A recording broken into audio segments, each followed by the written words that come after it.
जिस प्रकार का हमारे देश का राजनीतिक माहौल है, कोई भी आकर के किसी भी समय कुछ भी कर्म करके चला जाता है, वो उद्घाटन हो चाहे पौधारोपण हो चाहे कुछ भी हो, लेकिन उसके लिए मैं अपने को सिद्ध करूं, इस प्रकार की भावना कहां होती है? यदि किसी ने पूछा तो मैं कहूंगा कि यहां होती है। भगवान श्री राम की प्रतिष्ठा करनी है। भारतीय जीवनादर्शों के सर्वोच्च आदर्श भगवान श्री राम है और इन समस्त जीवनादर्शों की प्रतिष्ठा करने के समान ही यहाँ की प्रतिष्ठा रही है। इसलिए एक महान विभूति को ऐसे लगा कि मैं अपने को भी साधूं। मैं कर्मणा मनसा वाचा, कर्म से, मन से और वाणी से अपने को उसके लिए शुद्ध बनाऊं, सिद्ध बनाऊं, और उसका मार्ग तप ही है। भगवद गीता ने कहा, यज्ञ दान तप कर्म न त्याज्यम कार्य में तप। तप से ही विशेष परिशुद्धि होती है। आज मुझे आपको बतलाने समय अंतःकरण गदगद होने की अनुभूति हो रही है। मैंने तो कहा था, हम लोगों ने महापुरुषों से परामर्श करके लिखा था, आपको केवल 3 दिन का उपवास करना है। आपने 11 दिन का संपूर्ण उपोषण किया। हमने 11 दिन एक भुक्त रहने के लिए कहा था, उन्होंने अन्न का ही त्याग कर दिया। महाभारत में कहा गया है, अनशन यह सबसे बड़ा तप है, अनशन। और उसको उनके जीवन में साकार होते हुए मैंने केवल देखा नहीं, मैं थोड़ा तार्किक हूं। आपकी परम पूजनीय माता जी से मिलकर के मैंने उसको रिकन्फर्म भी किया था कि आपका ये अभ्यास 40 वर्षों का है। ऐसा तपस्वी कोई राष्ट्रीय नेता प्राप्त होना यह सामान्य बात नहीं है। वे इन दिनों में हमने कहा था कि आपको विदेश प्रवास नहीं करना चाहिए, क्योंकि सांसर्गिक दोष भी आते हैं। विदेश प्रवास टाल दिया सांसर्गिक देशों के इस दोषों की संभावना के कारण, लेकिन दिव्य देशों का प्रवास ऐसा किया। नासिक से आरंभ किया, गुरुवायूर गए, श्रीरंगम गए, रामेश्वरम गए। इन सारे स्थानों पर जाकर के वहां के परमाणुओं को लेकर के और पूरी भारत माता के हर कोनों में जाकर के मानो वे निमंत्रण दे रहे थे कि आइए दिव्य आत्माओं, अयोध्या पधारिए और हमारे राष्ट्र को महान बनाने के लिए आशीर्वाद दीजिए।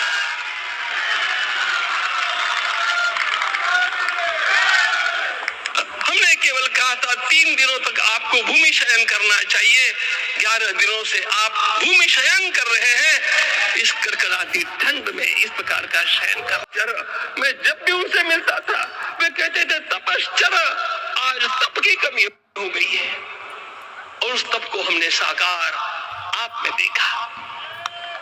मुझे इस परंपरा को देखते हुए केवल एक राजा याद आता है जिसमें यह सब कुछ था, और उस राजा का नाम छत्रपति शिवाजी महाराज। छत्रपति शिवाजी महाराज। मित्रों, लोगों को पता नहीं है शायद, वे स्वयं जब मल्लिकार्जुन के दर्शन के लिए श्रीशैलम के ऊपर गए, 3 दिन का उपवास किया, 3 दिन शिव मंदिर में रहे, और महाराज ने कहा कि मुझे राज्य नहीं करना है, मुझे संन्यास लेना है, मैं शिव जी की आराधना के लिए जन्मा हूं, मुझे संन्यास लेना है, मुझे वापस मत ले जाइए। इतिहास का वो बड़ा विलक्षण प्रसंग है। उस प्रसंग में उनके सारे ज्येष्ठ मंत्रियों ने उनको समझाया और लौटा करके लाया कि यह भी आपका कार्य भगवत सेवा ही है। आज हम लोगों को उसी प्रकार के एक महापुरुष ऐसे प्राप्त हुए हैं जिसको भगवती जगदम्बा ने स्वयं हिमालय से लौटा करके भेज दिया कि जाओ भारत माता की सेवा करो। तुम्हें भारत माता की सेवा करनी है।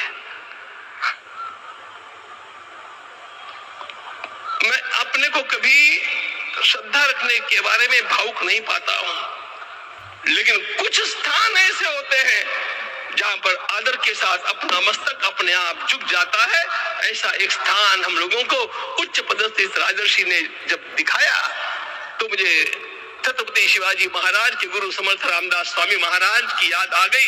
उन्होंने शिवाजी का वर्णन किया, निश्चयाचा महामेरु, निश्चयाचा महामेरु, बहुत जनासी आधारू, अखंड स्थितिचा निर्धारू, श्रीमंत योगी, श्रीमंत योगी, श्रीमंत योगी। हम लोगों को आज एक श्रीमंत योगी प्राप्त हुआ।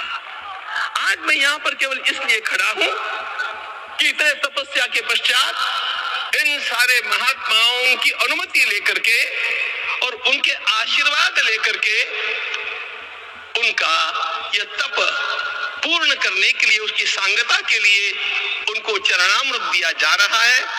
आप सबकी सहमति हो तो आप सब लोग ओंकार का घोष करके मुझे सहमति दें।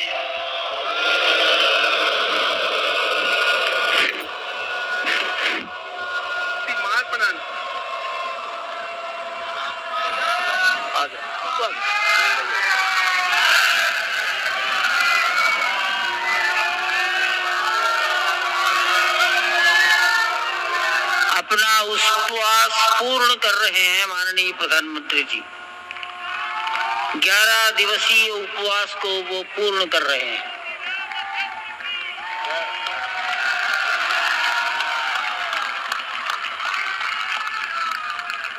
मैं श्री राम जन्मभूमि तीर्थ क्षेत्र के अध्यक्ष प्रधानमंत्री नरेंद्र मोदी, जिन्होंने अपने पॉडकास्ट में देश को बताया था कि वो आज से यम नियम का पालन करेंगे, व्रत रहेंगे, और वो संकल्प आज उनका पूर्ण हुआ और तीर्थ क्षेत्र ट्रस्ट की तरफ से उनको उनका व्रत आज समाप्त कराया गया।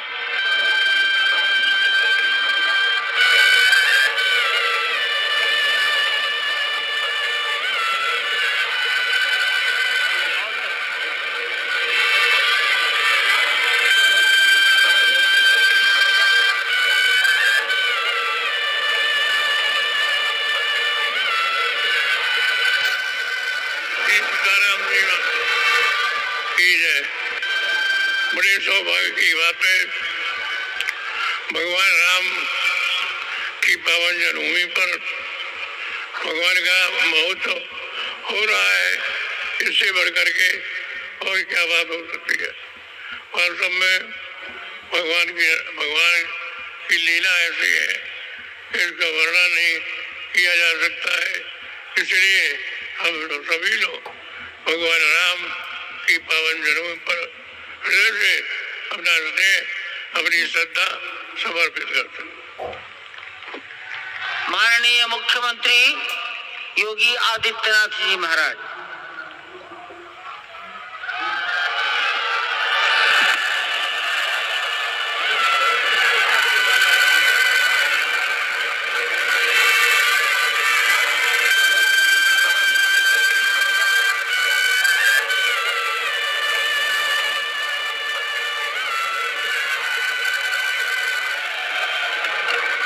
रामाय रामभद्राय रामचंद्राय वेदसे रघुनाथाय नाथाय सीताय पतिये नमः। श्री रामलला भगवान की, श्री रामलला भगवान की, भारत माता की, भारत माता की, सरयू माता की, सरयू माता की, जय जय सीताराम।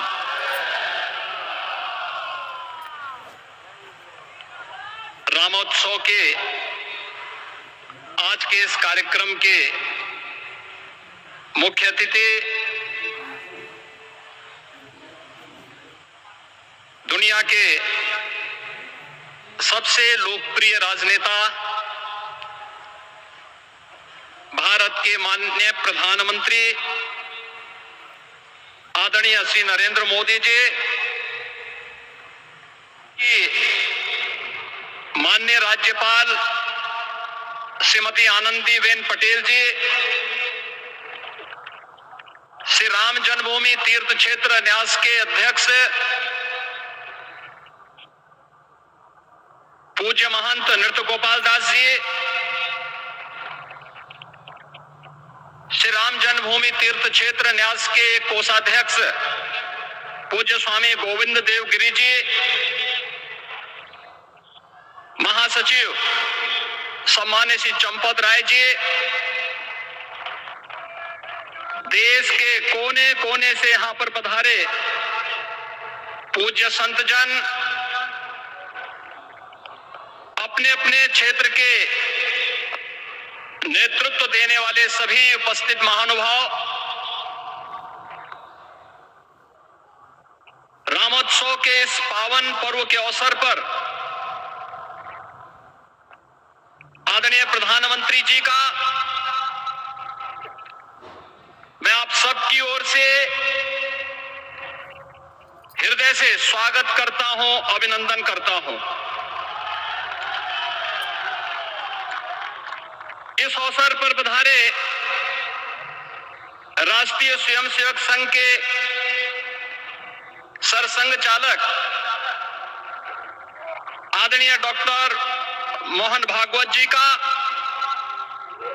अन्य समागत अतिथियों और महानुभावों का मैं हृदय से स्वागत करता हूं, अभिनंदन करता हूं। प्रभु रामलला के भव्य, दिव्य और नव्य धाम में विराजने की आप सभी को कोटि कोटि बधाई। 500 वर्षों के लंबे अंतराल के उपरांत आज के इस चर्चित प्रतीक्षित मौके पर अंतर मन में भावनाएं कुछ ऐसी हैं कि उन्हें व्यक्त करने के लिए शब्द नहीं मिल रहे हैं। मन भावुक है, भाव विभोर है, भाव विह्वल है। निश्चित रूप से क्या है